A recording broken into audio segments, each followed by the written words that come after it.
Well, hey family, this is Darlene. Wanted to thank you for stopping by the Jury by BDK YouTube channel. I know you didn't come here for a sermon. So here's the video, and we'll talk soon. Well, hey family, happy Wednesday. I'm working on some necklaces and I am getting ready to use this pendant that I found at Joann's.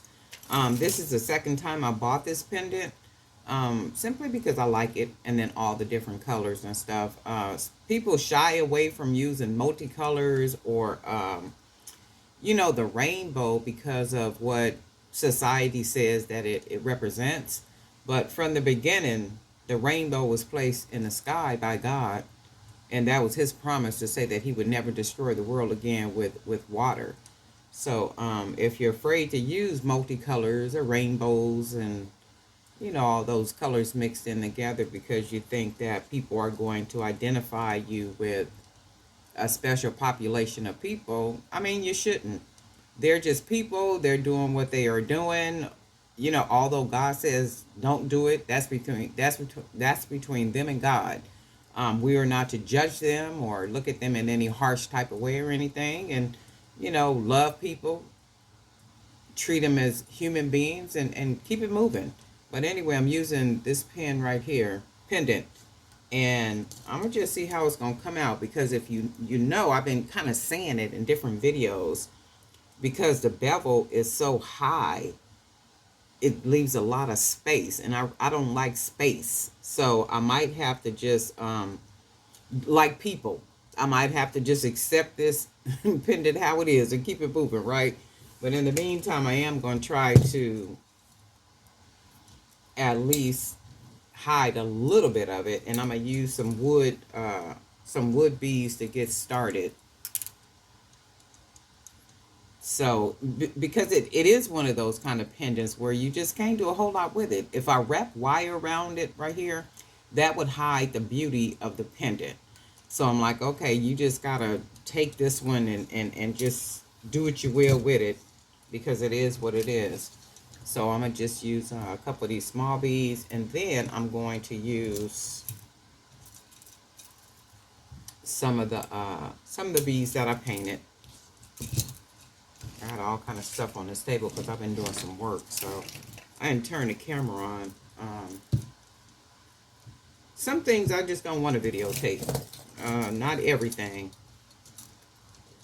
So I'm going to start off with the polka dot beads that I painted. So I'm going to start off with these. I think these will really make so then we got this other color right here, really make the pendant pop. And I'm going to just mix the colors in. And then I'm going to put some other beads. Hopefully you can see that.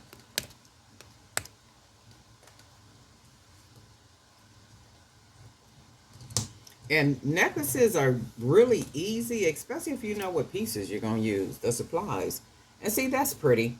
And when I just accept that this pendant is what this pendant is, it's just what it is. And I think it's already pretty, just with the beads matching up with it and stuff. So let's put a couple more of these are 25 millimeter beads, wood beads that I painted.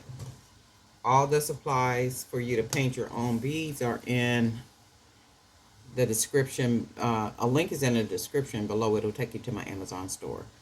But that already looks nice. And then what I'm going to do is I'm going to put two more of the black. And then I'm going to mix in some of my hot pink and teal beads just to see if it'll give it that nice little finishing touch.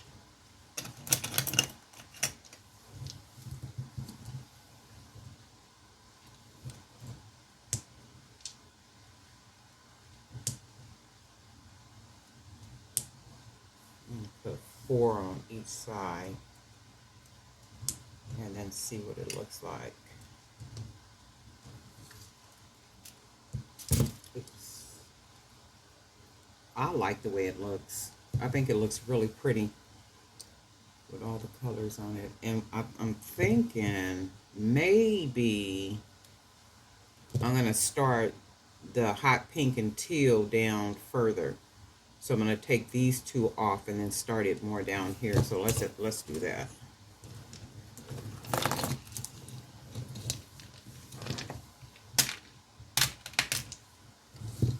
So we're just going to start adding the 2, 3, 4, 5, 6, 7. Yeah, and if I do it that way,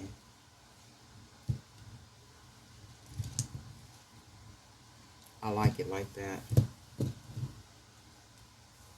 And let me put 7 on this side. 1, 2, 3, 4, 5, 6, 7. And then let me make sure it's even. I like the way that looks. And then I'm thinking maybe, well, if I had some bigger beads, like these were the 25 millimeter, and then they have the same color on here. But this works out. I'm going to put one more on each side. And then, actually, I think I'm going to take 2 off. And the reason why I'm going to take 2 beads off is because once I put the hoop on it, and then I put the jump rings and the lobster clasp on it, it'll give it more length, and it'll be exactly the length that I want it to be. So with these, let me see. What do I got over here? You know what I'm going to do? Let me clip this.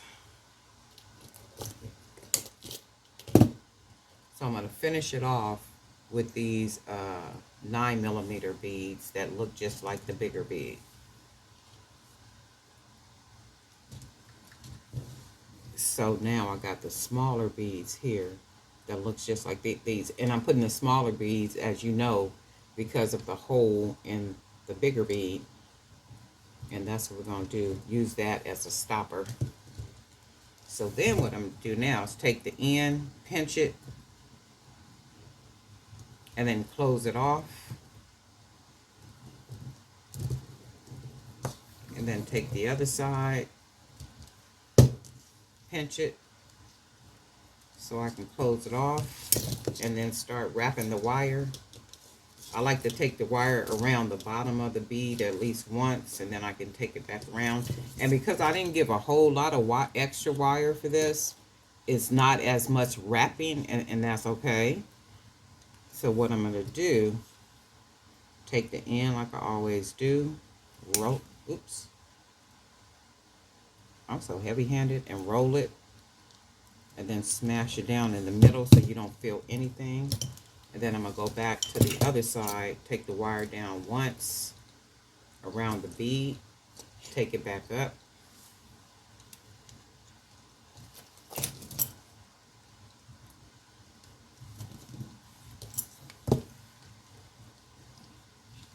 And then we're going to take the end of it and wrap it.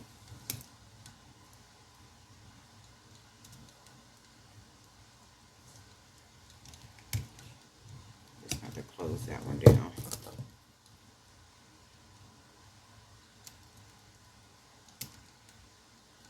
And sometimes it don't come out exactly like you want it to come out, so it's okay. And when it's a little tight, you just take the bead from the bottom, push it up a little bit, just a little bit, because if you push it too much, it'll loosen up at the top. And then that means you have to unwrap the wire. Now you gotta almost restring it.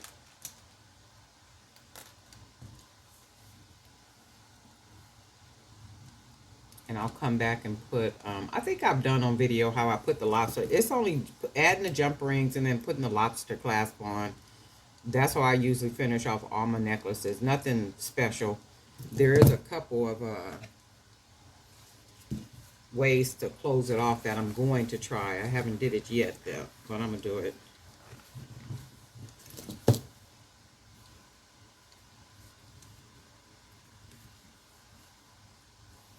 Now let's see. I like it. You guys let me know what you think. I really like this.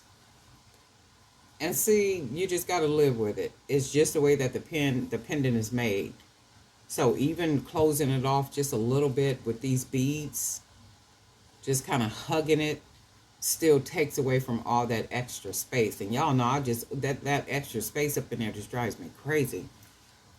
And this is nice just like this. I was also going to take some smaller beads, the little color beads that I got, and I was going to put them in between each big bead. And I was like, no, I really don't want to do that.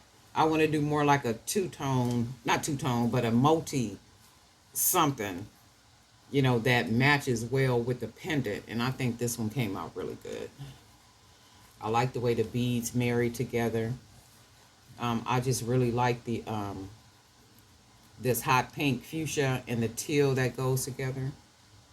So I like this. I would wear this. Any of my pieces I would wear. That's just me. And I'm sure y'all would wear y'all pieces too. But this is really pretty. This is really pretty. And had they had any more of these pendants, when I went to Joann's, I would have probably got, more than one of them. But they only had one left. And at the time I was in there, they had a sale. So this is the second pendant of this kind that I bought. The other necklace that I bought, the other necklace that I made with the other pendant, that one has already sold. So my thing is, if something sells using a particular piece, like the pendant or something, I rebuy it. Or if they have a lot of them, I will buy them because that piece has shown me that it's sellable when mixed with something, right? It's sellable really just by itself because it's so pretty. And then, if you open enough to use multicolor items or whatever it is, then that's even better. It doesn't have to represent anything other than, the beauty of color. So this is what I did right here. I like this though. You guys let me know what you think. This is one of my morning pieces. Y'all let me know what you think. Happy productive Wednesday. I hope everybody have an absolutely amazing day. Doing what it is that you love. And if you're working this morning or today or you worked this evening, may God bless you and just be thankful for what it is that you do have, because it could always be worse. I worked at a company where we assisted individuals who were at risk of homelessness. They were homeless, or like their whole situation was just not a very good situation. And somebody could go from making $300,000 a year down to nothing. And when you say $300,000 a year, that means people have some assets. Chances are they had money saved up when they started. They may have had some stock. They may have had some CDs, certificate of deposits. They may have had, a nice little reserve to the side. They may have had electronics that they can sell, all kind of electronics, TVs, computers, like all kind of stuff. And people generally do. But when your money begins to run out and it's not being replenished, you begin to sell off all that stuff. And then you find yourself with nothing. And I've worked with people, that have come from that type of station in life, from $300,000 a year down to applying for CalFresh and Medi-Cal with a house full of kids, 4 kids and a husband and a wife.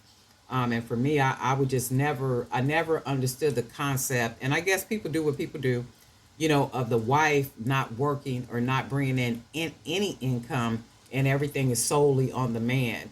And I know some people are traditional like that. They like to live that type of way, but I don't think that I would ever put the security of me solely on a man, to take care of me, and he's the only income that's coming in. I don't care how much money he making.